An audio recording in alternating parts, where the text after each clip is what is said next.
that. I like the flow of things coming in and out and having good conversations, because I don't think we'll ever forget about vitamin C. I think consciously you'll actually start reading the ingredients and wouldn't be just mesmerized by the juice, you know. So with that, we had quite the exercise last week, and thank you for those that actually shared their feedback. It was really incredible to see how something that could take a few minutes as an exercise challenge your brain, challenge your belief system or philosophy, or kind of take you on a train, take you on emotion. And the greatest point of that exercise is to mainly understand the power of having the right questions and the right approach for people to do their homework at home. And like, if it's having the impact on you and you're the provider, imagine the kind of impact it's having on someone that knows they're not the authoritator, they're paying the authority, right? You're the authority, I'm paying you, help me, right? Whereas now you're the authority and you have gone through this exercise.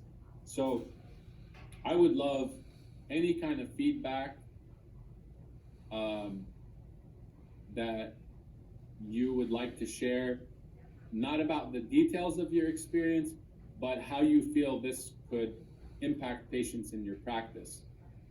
Pro, con, spectrum, I don't care. It's a beautiful exercise. We went through it. We're here now. Talk to me. What do you got? Well, I just want to say something that I think that, none of us have really been given much in the way of behavioral studies whatsoever. Yeah. And I think it's pretty difficult, me being a physician and all the nurse practitioners, as far as delving into some of these intricate things with patients, that it's very difficult in the short period of time that we have, with the patients. I mean, if you go to a psychologist or behavioralist or whatever, you're going there, you may be there for an hour, hour and a half, 2 hours going over everything. We just don't have the time, to do that, and or the expertise.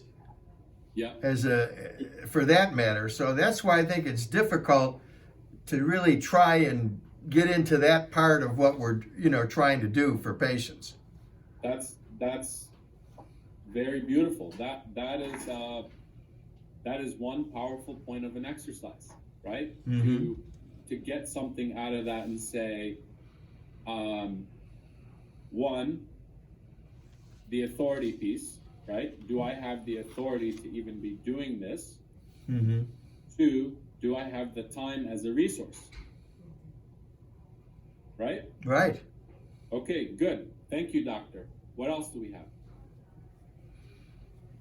Well, I wasn't there last week. I mean, that was just one of my thoughts. I was lamenting in the hospital. Let's put it that way. Last Thursday. We're happy to have you back, honestly. Well, I'm happy to be back. At least I'm not dizzy anymore. Yeah, good. I was just going to say, I don't think that necessarily we have a huge block of time to do that, maybe initially right away, because it's a huge thing to kind of tackle in one visit. But I will say for patients who come in weekly, or even hormone patients or whatever that we're seeing frequently, I feel like we kind of do that on that aspect, but just broken up into pieces. So, kind of doing some of that counseling kind of is what it feels like sometimes when you're in there with your the nurse visit, on the weekly visits, or even if they're on the table doing a hormone, we're kind of that for them in some aspect, kind of in bits and pieces. It might not all be at once. That's powerful. We are already doing that. We just don't have a real mechanism or flow or measure really, and we just wind up taking a lot of time. right? It makes it very difficult to scale or have a true schedule. And at the same time, I think about how many people I speak to. They're like, oh man, I spoke to so and I saw so and so came and I'm so drained, right? It's also about the psyche of us as providers, right? When we're dealing with patients and you're like, oh man, I'm gonna go outside, I need fresh air, I've gotta take a energy shower, I'm yawning, give me a coffee. Because we also don't have a mechanism to kind of create a safe space, right? We just absorb all this stuff from people, go through it, and then when we're tapped out, we're tapped out. I mean, that's just honestly, and it sucks for the patient at the end of the day, because you're just like, so, you know, the morning people get the best of you, and then the evening people just kind of get the, here we go, put the smile on, let's get What's this left going. over. I really care about you balancing your estrogen, you know, and kind of doing what you can to get through, right? So when we talk about mindset, we're definitely acknowledging something, one, that's already a part of our practice. It is already happening. It's also being able to understand the behavior of who's coming through, because it's going to really help determine those over the weekend multiple emails or voicemails you're getting, right, from people. And so there's a fine line between behaving as a psychiatrist, as a social worker, as a provider, but the reality of it is so much of it is meshed in itself. You know, you'll have a patient where their hormones are all over the place. They come into the office and they start bawling their eyes out in the patient room. How many of you had a patient crying? All the time. Right? Yeah. And then it's that natural authoritative figure space where you're not going to go there and be like, we just don't do that here. So, you know, Becky, grab her some water, let me know when you're ready. And you dip the room. We don't do that, right? We don't do that. And then when we put it in our own face, where we're like, okay, you know, I'm going to do this mindset thing from some random guy online that we've been talking to for a decade, so we kind of trust them. So I'll do this little exercise myself, and then all of a sudden it's like, well, you know, there's a resistance there. There's a resistance there because we're bringing an awareness piece. We're kind of taking the boogeyman and we're turning him into this defined thing, right? This is a defined thing. The whole point of this entire exercise is to genuinely understand the depth and multitude of us saying, well, we practice mindset shifting, right?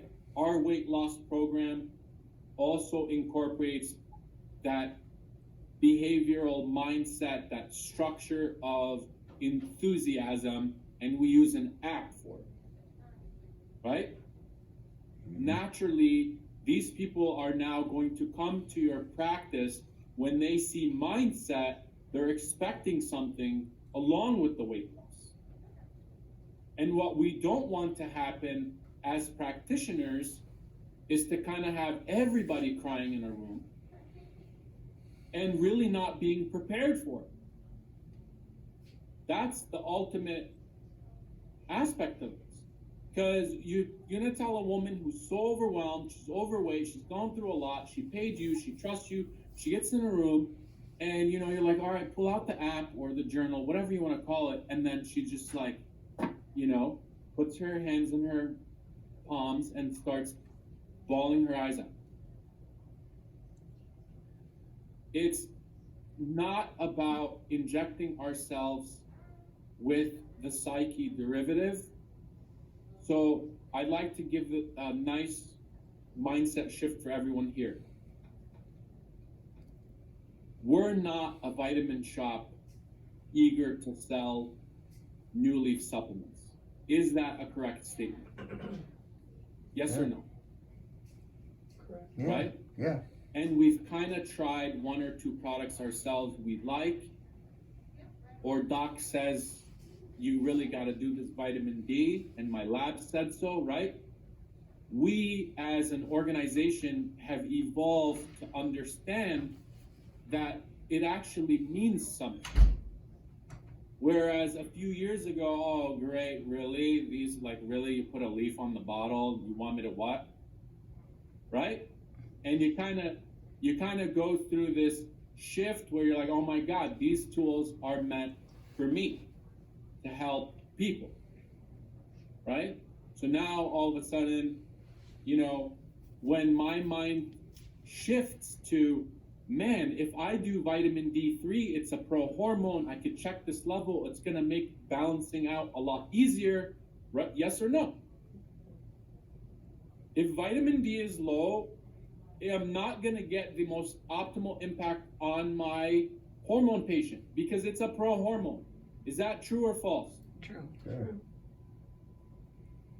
It's true, right? Mhm. Right? Yeah. Yes. So now all of a sudden, we got this cool app and this thing where it's like, get up in the morning and say you're thankful every morning and write it down, right? And I genuinely want to roll my eyes at it. Like, seriously? Like, yeah, I love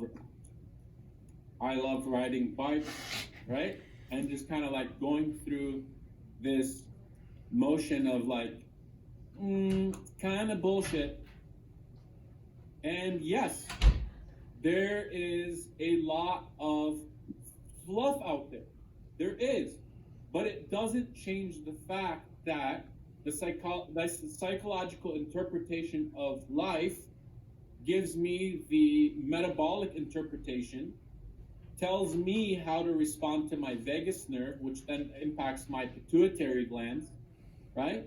Which then impacts my mobility in my gut, which then impacts my glycogen, my glucagon, my insulin. And here I am doing this fasting and metabolism, and I'm adding this mindset piece, right?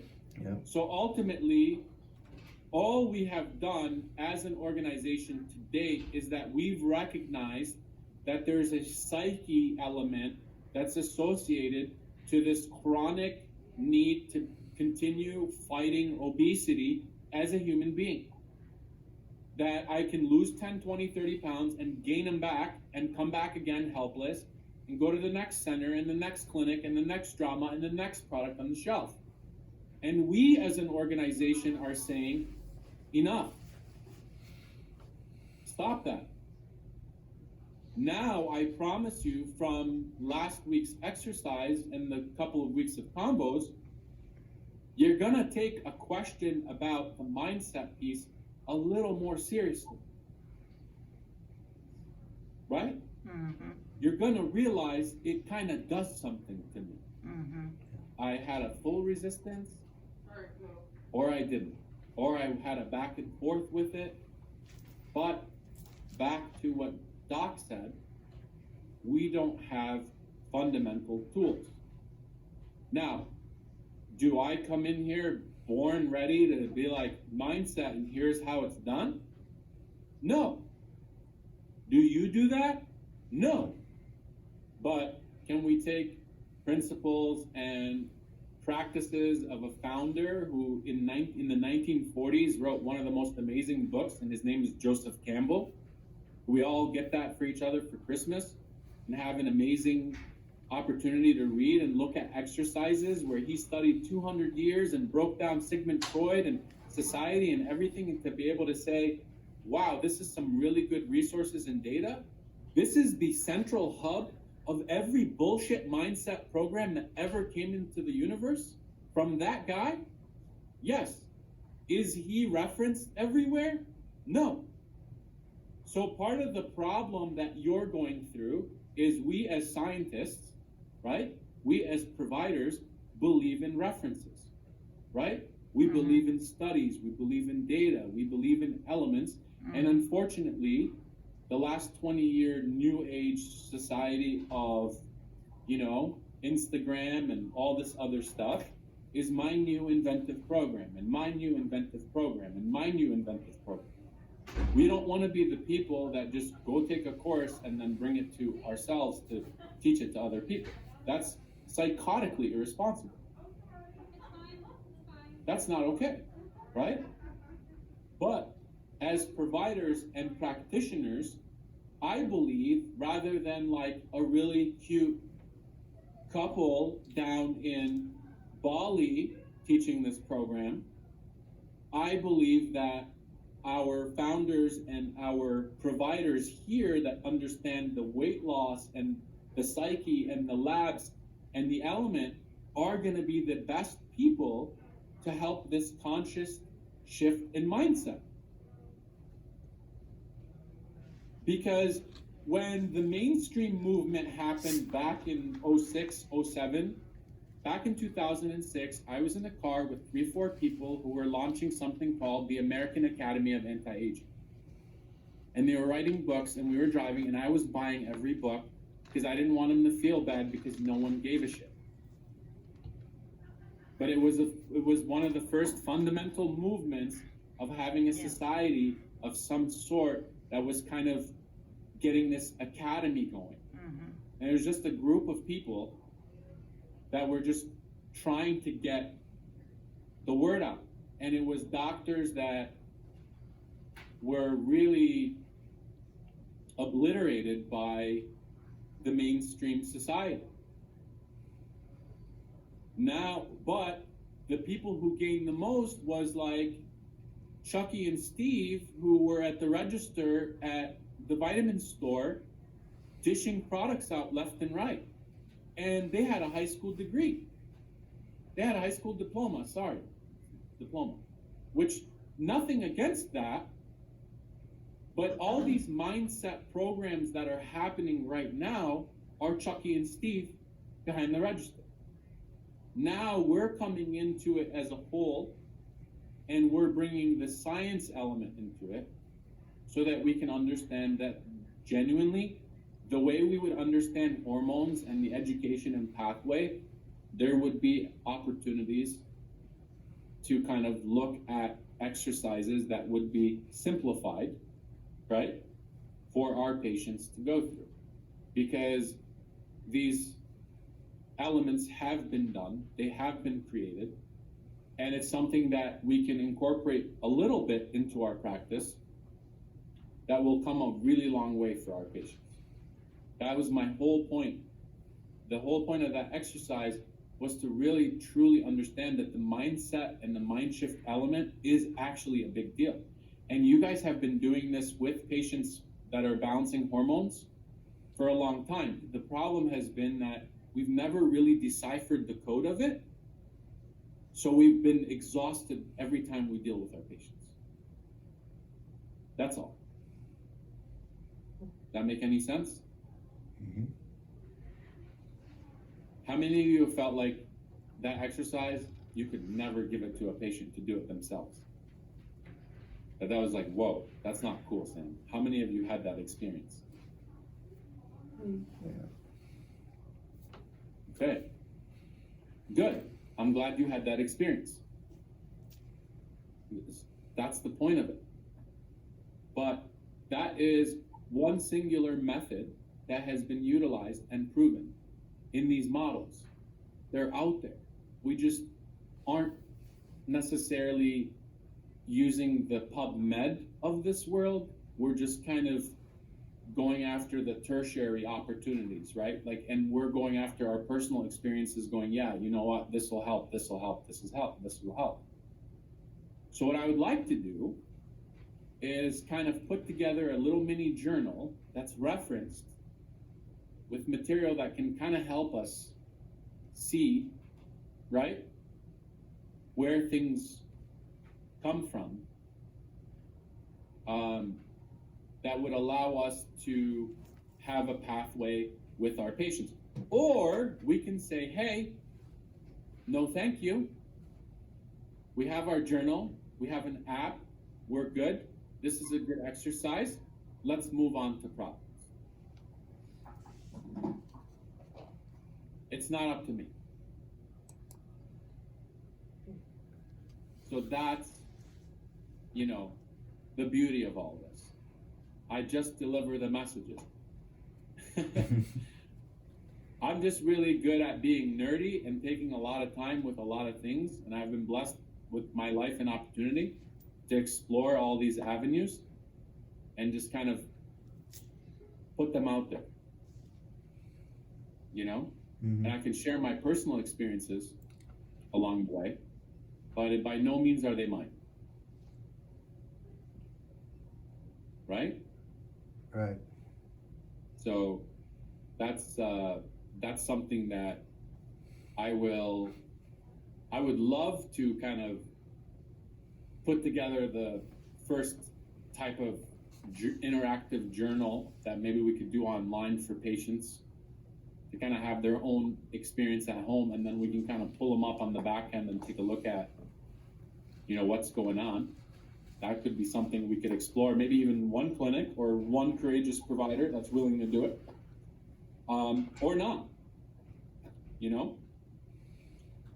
When I think about the program and I think about the mindset and psyche, what I like about the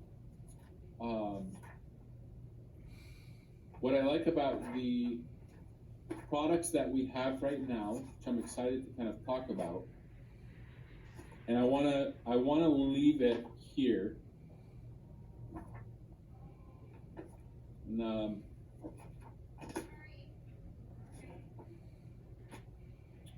I believe that just as we could utilize a healthy journal, asking the right questions, getting responses, and then learning the interpretation of those responses can be helpful for us when we're doing our 5, 10, 15-minute visits in the clinic's room, in the room. I believe that there's a truth in that awareness exercise that diet programs don't really put out there, you know?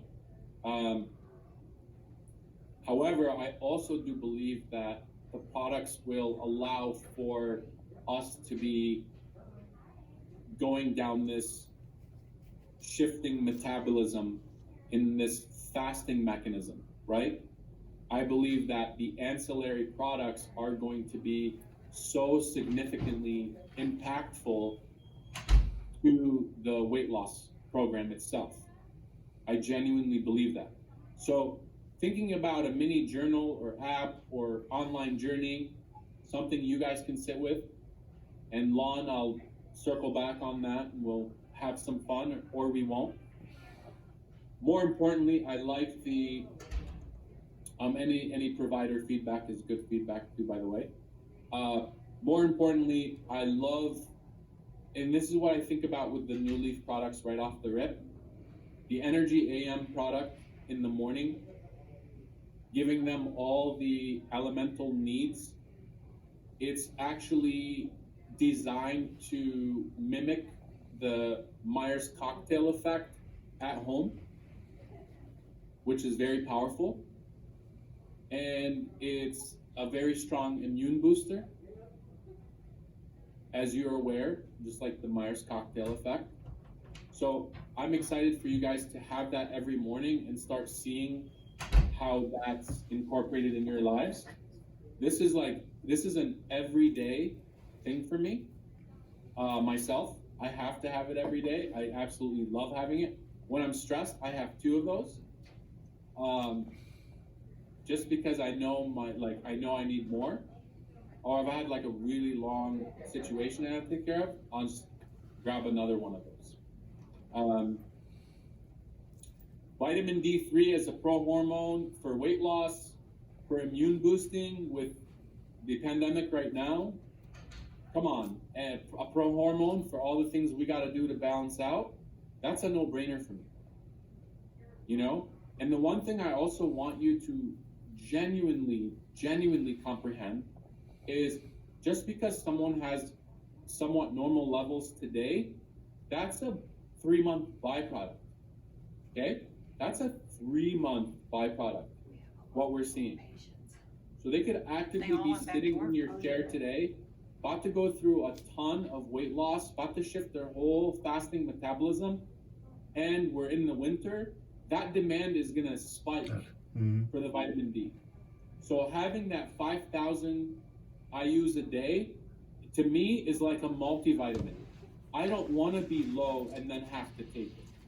I know my body is going to shift, make a magnificent shift, and I want that pro-hormone to work for me. So the Energy AM and the vitamin D3 are a no-brainer to me. The immune boost, the Myers boost, and the vitamin D are a no-brainer to me. How about the hemp? What is that? Hemp. We're getting there. We're getting there. So for hemp, we're actually, we talked about looking at it more so about the hemp seed to utilize in recipes and creating hemp milk, and it still having high content protein rather than the hemp protein itself. 1, it goes bad. 2, it doesn't taste good. 3, it doesn't mix well with a lot of other things that we would want them to have on the diet. Honestly, I personally have given up hemp protein, and I love hemp seed. I have gone solely hemp seed. I just don't. It could just taste rancid for a lot of people, and I just don't see us getting people who are already having a difficult experience. Like, if I can't make it taste amazing, I don't want to sell it, period. Honestly, that's how I feel. And could we financially succeed and it would make sense and blah, blah, blah? Yeah. But the hemp seed will do the exact job, and we'll have a recipe for hemp milk. We'll have a recipe for the hemp seed to go on their salads as a topper. They'll love it. They can flavor it. They'll get a lot more as an option, and we'll get a 2-year, even longer shelf life, worrying about it going bad when they open it and it oxidizing. I'm working on a water-soluble hemp protein, and until I can get it to be a water-soluble hemp protein with the right mesh size, I don't want to do it. Honestly, that's how I feel about that. So we're working on sourcing and getting hemp seed incorporated as a snack, B as a meal replacement, protein replacement, C as part of a recipe to either have a milk substitute you can make at home, which is very easy to do with hemp seed, by the way, or just have it like a salad topper, or add it to multiple recipes. We already have quite a bit of recipes associated with it as well. So I love the stress reset at night when we're telling people to fast. That is going to be magnificent. I did an exercise with your program. I went 48 hours. I fasted for 48 hours. And I didn't take any supplements. And I'll tell you, my sleep for about 3-4 days, I had to catch up. I had to sleep a lot. So I'm also going through this experience firsthand because it's the best thing I like to do. And the stress reset is going to help with that tremendously. I'm going to kick them back so that their cortisol can actually spike in the morning, so everything shuts down at night. How many of you have gone very long on fasting? I'm working towards the 72-hour, by the way. No. How many of you have gone 48 hours fasting? No. I think Jenny Myers, I guess she's left the room, Sam, but I don't know 48 hours, but how long has she gone, Doctor? 24? Maybe 24, but I've done 24. Angela's Yeah, done I've 24. been doing 24 hours every day, and then I hit a 48 hour. And then I took a break for 2 days, and then I went back to 24 hour. I'm on a 24 hour cycle right now. I'm actually going through I'm actually doing it. Okay, well, Yeah, I've done 36 hours and I can't sleep at all. Like I'm completely awake. So I understand that endorphin release, like you just, which is good because that's why they fasted a long time ago. Like the philosophers way back in the day would have their students fast before they came to class because they were so much more alert. And Yeah. Like that. I'm literally waking up 3 times a day. yeah. But Not- so Myers immune boost in the morning, is that still okay? Is that still considered fasting No. if you can? No. 100%. No. We're not taking anything innately that will impact the whole insulin aspect of it. AMPK and all, you know, like Yeah. all this, you don't Yeah. want to. Yeah, the moment we trigger an insulin response, the moment we're done. It's got stevia. yeah, and it So does yeah, so trigger an last night insulin response. I went to bed after 10, 11 o'clock, woke up at 1, went to bed by 2 o'clock, woke up at 5, went to bed at 6 o'clock, finally woke up at like 7:30. And I'm doing the 24-hour cycle. So right now, I'm about to incorporate the regimen I'm talking to you about right now. So I did it completely bare bones without anything. And I actually haven't taken this all week, but I'm really, really missing it right now. And I also noticed my level for hydration, what's happening with hydration. So yeah, I'm naturally doing that. 24-hour now is kind of a no-brainer for me.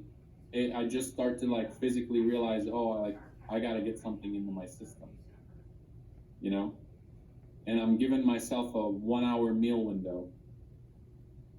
So it's, That's pretty brutal. That's Yeah. yeah, just cause I'm a do it kind of guy, cause I wanna experience what people are going to experience as well. And I'll tell you, like, it's the sleep cycle element has been the greatest impact piece for me. 100%. So I'm nailing that down with the product program that we're talking about here, which is why I believe that the boost in the morning and the stress reset at night are beyond mandatory. If there's anything, and the vitamin D3, if there's anything, yes, I want the hemp, and there's also a diet support product that we're gonna have them take in the afternoon. And I believe these will be all the mechanisms that they genuinely need for them to have such an amazing, serene experience across the board. Because I know myself, I don't really need to lose weight. Yeah, do I want that 10, 15, 20 pounds shred? Do I, and I'm going through this experience myself with the 24-hour, and then that 48-hour experience that I had was just a whirlwind. So again, it's what we're doing as a unit, as a family right now, as a whole, is we're genuinely just being aware of what we're putting out there because we want it to be amazing. Does that make sense? Mm-hmm. You guys have worked so hard on putting this incredible program together that naturally now we're really perfecting that process, but more so from believing it firsthand, right? And I tried to switch my 24-hour period. It didn't do anything to it didn't change the fact that I was waking up 3-4 times a night. Whether it was like earlier or later. That depends. Well, I gotta hand it to you. I just couldn't do that. Not to start out with. Yeah. No, I get that. I get that. Yeah. So, and it's also that hyper excitement and mode has also changed some of my habits. I didn't eat for 24 hours. I can't believe I'm even telling you this. Last night, I didn't even eat for over 24 hours. I finally was like, oh, I gotta eat. The moment I ate, do you want to know what I did? I shoveled the snow in my neighborhood. Oh, my Lord. And you want to know something funny? I have people that come plow and shovel and all the above. Yeah. That's what I did yesterday. I did that for an hour and a half, almost 2 hours. Because that's the energy, Yes, like that that's is. what I got out of this fasting exercise. So that tells me like we really have to prepare some movement sequences. I haven't shoveled my snow in years, Years. Mhm. Me either. just so you know. I just want you to know that happened. Wow. That's pretty good. Yeah.